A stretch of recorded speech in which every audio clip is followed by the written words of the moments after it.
Three steps I can think of. I was thinking about this. I was like, what's this next video going to be about?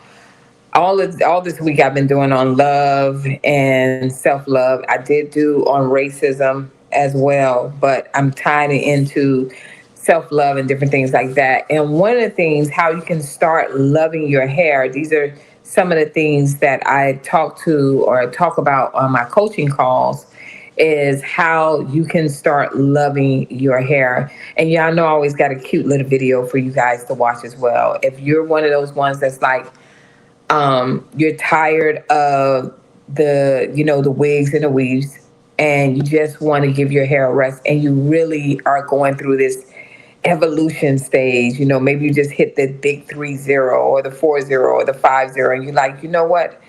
It's time for me to take care of myself. Or maybe you went through something traumatic, or maybe you're at just a pinnacle in your life, and you're like, I want to take some time and to take care of me.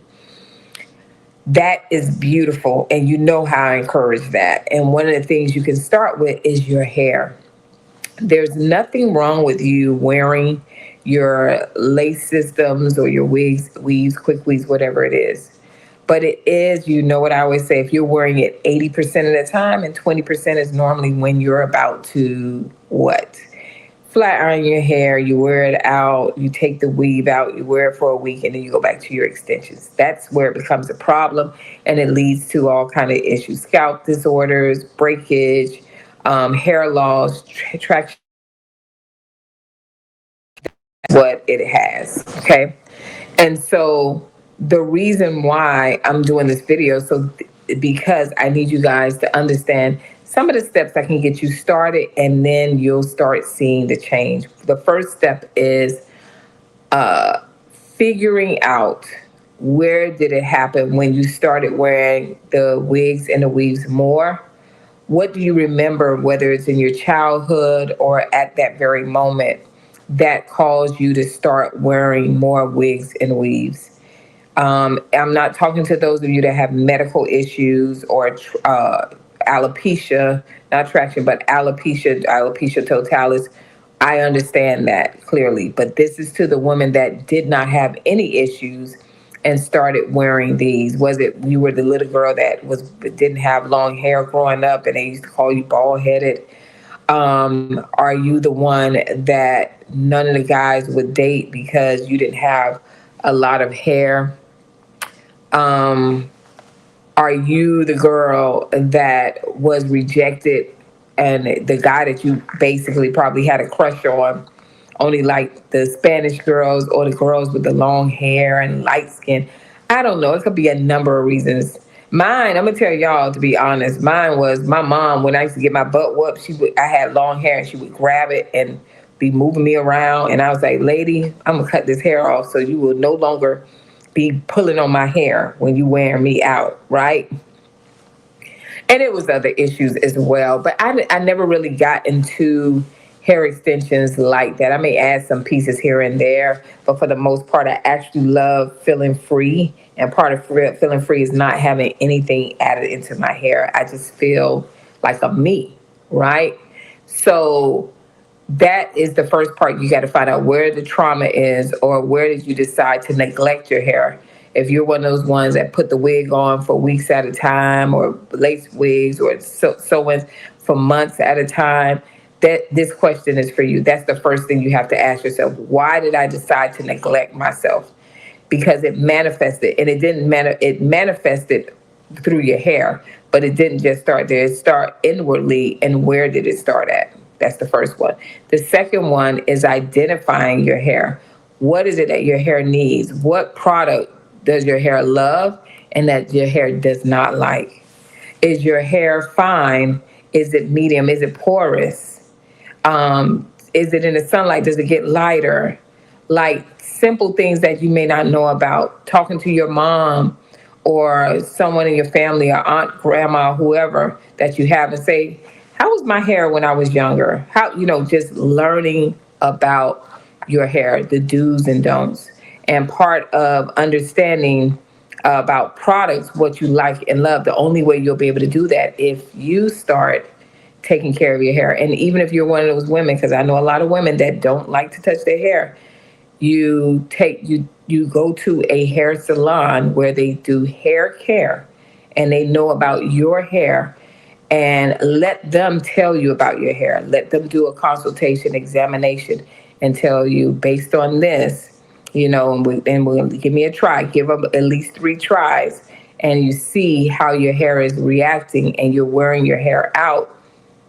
You'll understand and you'll see.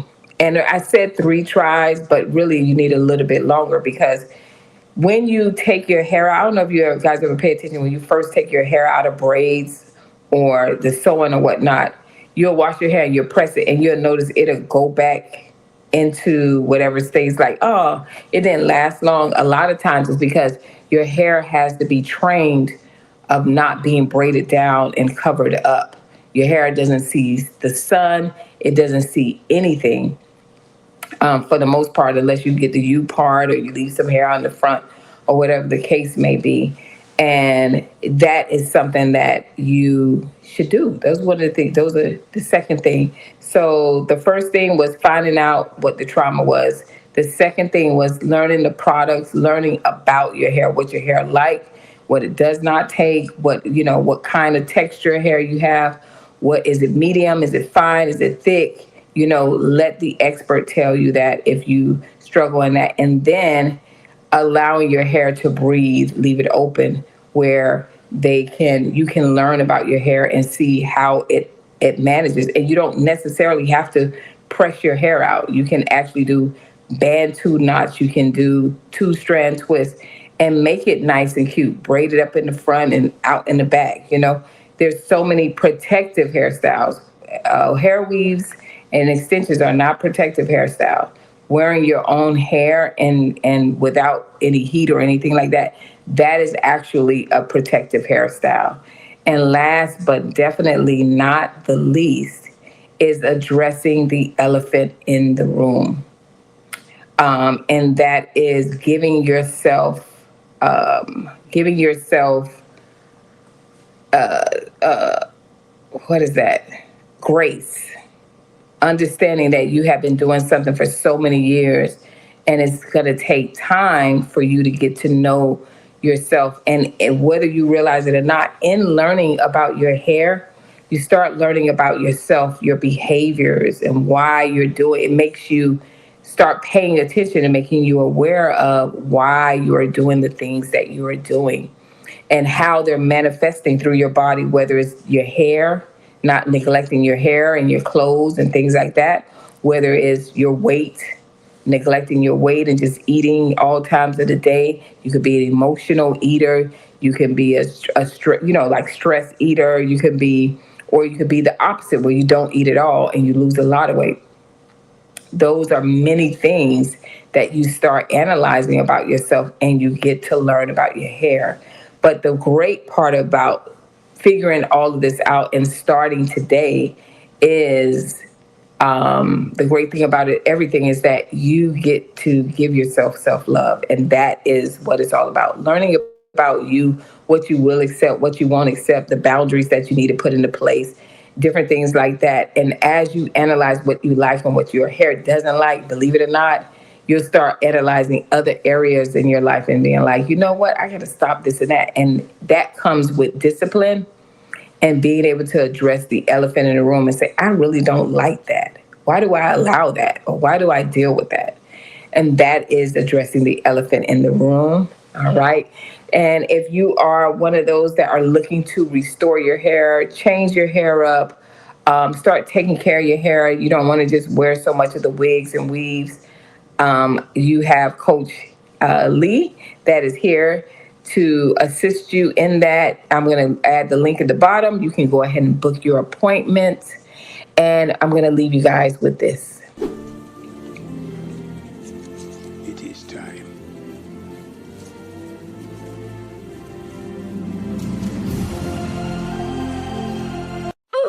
Okay, this is the start of my new series called Learning to Love My Natural Hair Again. And honestly, it's been time. First of all, being a black woman is so lit. Like, I better be a black woman in every single lifetime. If you know me and a cute little wig go together real bad.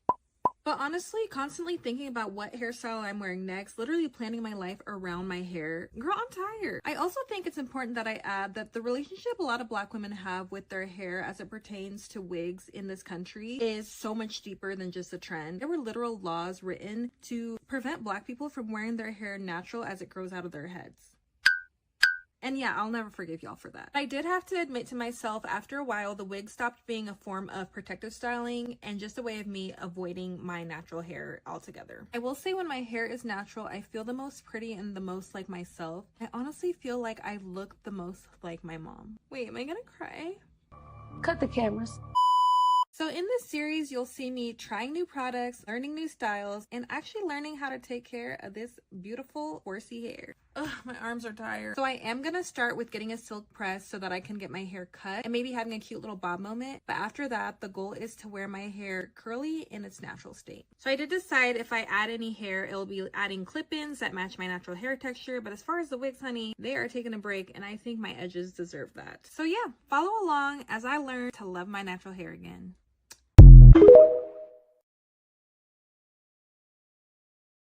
Follow her. I thought that was really cute. She did that at the end of the year, so she's doing her hair journey. And if you love this video, go ahead and share, like, subscribe, and respond to it. Let me know how you feel. Are you dealing with this? Are you trying to, would you like to go that route? You know, talk about it. And again, there's nothing wrong with you taking care of your hair and still wanting to wear your wigs and weaves, right? There's nothing wrong with that. But at the same time, don't leave yourself out. You cannot neglect your hair. And then when you decide, it may be too late. And now you're in this, don't put yourself in a position you don't have to be in. All right. I pray that this video has blessed you. And guess what, guys? I will see you next video. Bye.